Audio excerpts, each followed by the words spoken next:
Hello, this is Victor, and going to present you another battle report. This time is a Warhammer 40K battle report, 400 points, playing my Harlequins against Ultramarines. It's part of the mini tournament I played in the Games Workshop store in Brussels. And yeah, let's go to the list and to the missions. So my Harlequins army: Solitaire, Shadowseer, the Jester, Harlequin with 5 troops.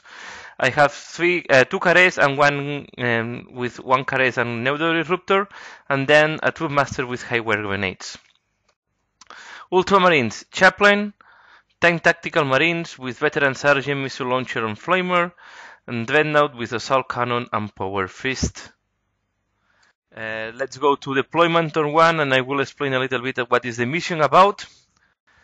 So yeah, this is the situation at the end of the movement of turn 1 for the Ultramarines. I forgot to make a picture before, but this is not much changing.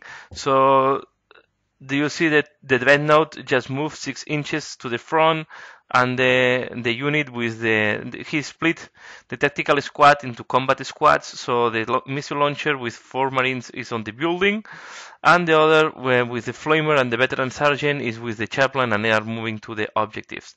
There are 2 objectives on the table at the middle of the line of the middle of the table. If you hold the objective at the end of the turn, of the game turn, you get 1 point. If you kill the Warlord, is another point, and if you do First Blood, is another point. So theoretically, each turn that you hold an objective is a point for you. I deployed, as you can see, I deployed second, and I have the Warlord trait that I can seize initiative on 2+, but I didn't want to seize initiative. So at the end, my opponent had the initiative. I let him move first, and I want just not to be too aggressive in some of in the way I played. I deployed the Solitaire facing the Dreadnought. I think the Solitaire can kill the Dreadnought without a lot of problems. There's Jester in the middle to give some supporting fire, and the other unit I just wanted to use the terrain, so I hide my Harlequins with the unit of troops with the Shadowseer behind the ruins at the right flank. This is another view, the movement ahead of the tactical squad with the Chaplain, and there's the Veteran Sergeant and the Flamer. And the Dreadnought going to the objective. The objective is this objective die in the middle, and there is another in the same in the ruins in the right flank. Another view of the movement of the Ultramarines. The shooting was well, the Dreadnought shoot to my Solitaire, did nothing, and the missile launcher shoot to my Jester, and he failed. Not much shooting. Yeah, here we have my unit hiding behind this building. Try to hide out of the line of sight of the missile launcher too, to avoid to start having templates. And yeah, we keep pictures. As I forgot to do pictures, then I try to compensate making a lot of pictures of this turn. Secret phase, of course, for my opponent. He has not Psychers. We go ahead. Before here is still we didn't did any movement, and yeah, this is now my turn. I didn't move the squad of Harlequins. I keep them. I just move them just behind the ruins, using the wall to be out of line of sight of the tactical Marines. And I throw on them Dominion, I think it's called Dominion, the one that he has to do a leadership test each time he wants to do any action. It's not going to penalize him a lot because he has leadership time with the Chaplain, but at least I always have this chance. I didn't have line of sight to be able to do the Secrets Wreck, and I didn't want to put my squad in a tough situation to have returning fire. So I play quite conservative in this flank. And in the other flank, if you can see in the left, well, let's see if I have a better picture later. Yeah, here in this flank I played much aggressive.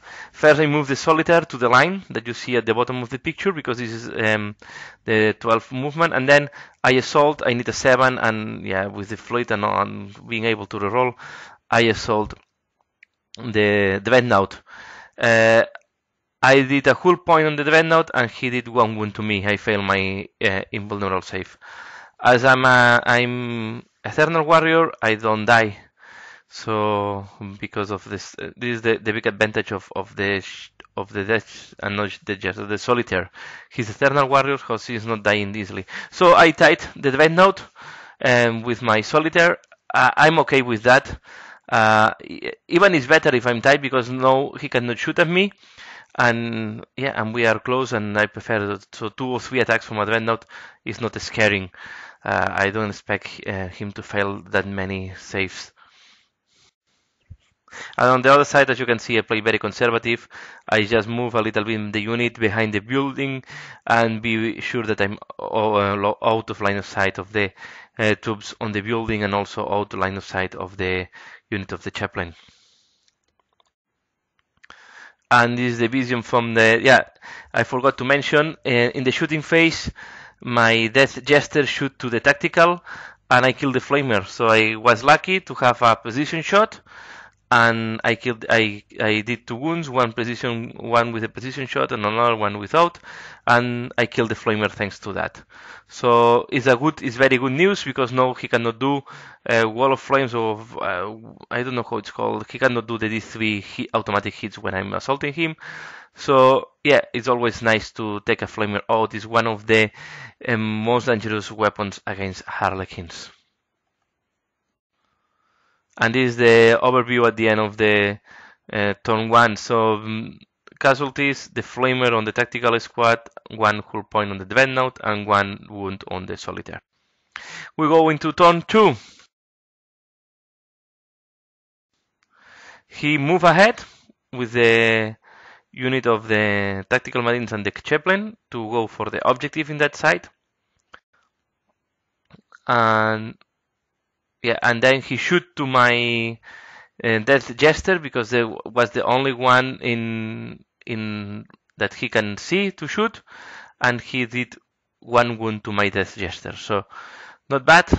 The missile launcher also tried to shoot to my Death Jester and this time failed to wound. He rolled a 1. So this Death Jester have been quite lucky, and at this point was not a big miss to lose him. So because I think I have the situation quite in well control, and I prefer they are shooting to the Death Jester instead of shooting to my troops that are behind the ruins.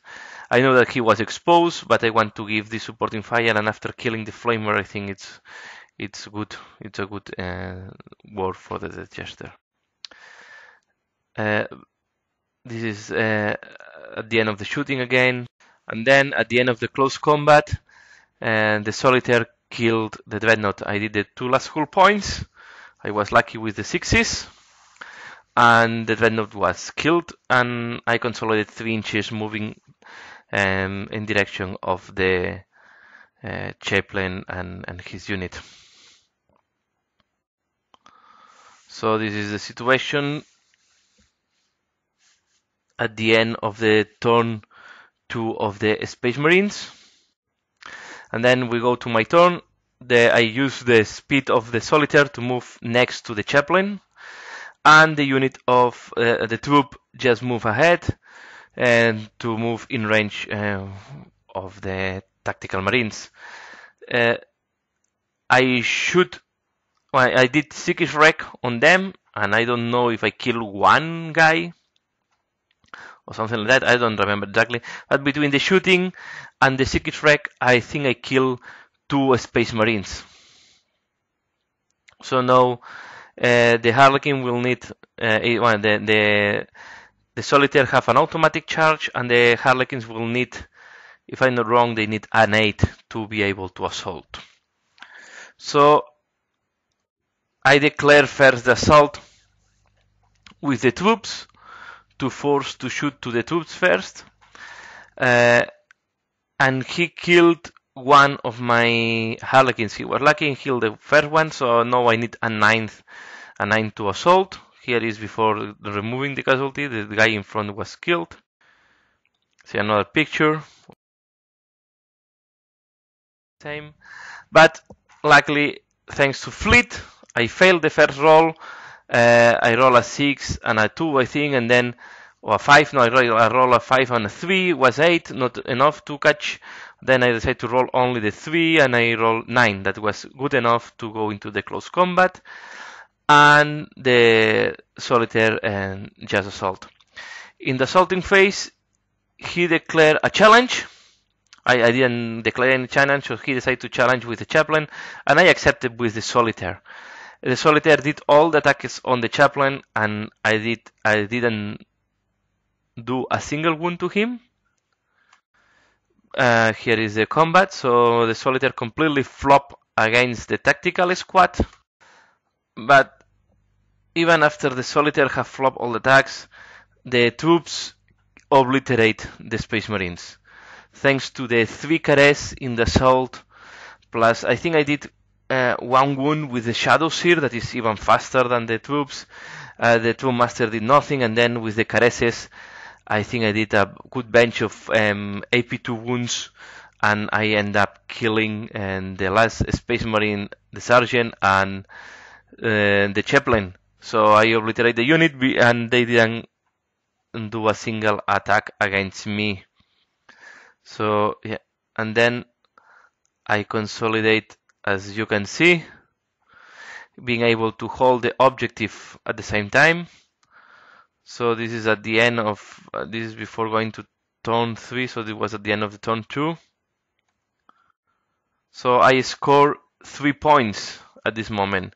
First blood, kill the warlord, and 1 objective at the end of the turn 2. Now we go into turn 3 for the Space Marines. The Space Marines remain stationary and shoot everything on the solitaire, but I passed all the saves. I had only a single wound at this moment, so not bad. And after that we went to the turn 3 for the Harlequins. I just moved closer to the building. Here I had a dilemma. If I go into the first floor, I will not be able to charge them because I cannot see through from first floor to the second. So I decided to go close to the windows, and then I know that I will need a 6 or 7 or 8 to be able to assault. So, but it's the only way, because if I move too close, then I will not be able to have line of sight to be able to assault in my assaulting phase. But I did Psychic Wreck with telepathy, and I roll what you see in the screen, 16. So I did 8 wounds on the Space Marine, so I obliterate the unit even before shooting or assaulting. So crashing victory, because at the end of the turn, of course, I was holding the objective. So and if we have to do all the turns, so we can suppose that we will hold in the objective all the rest of the turn. But we consider the points at the end of the turn that you obliterate the enemy. So crashing victory for the Harlequins. 3 turns, I kill all the Space Marines. 4 points and 0 points for the Ultramarines on this battle.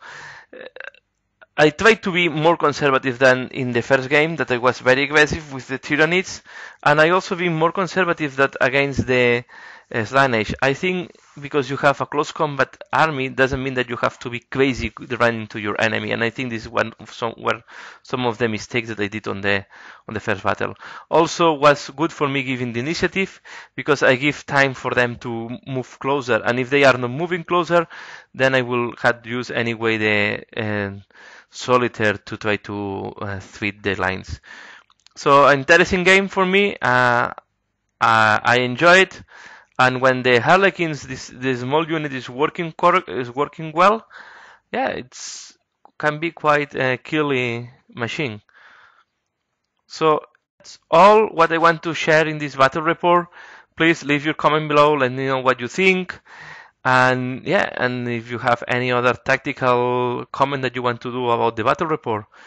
Again, thanks a lot for watching, and see you again later. Bye.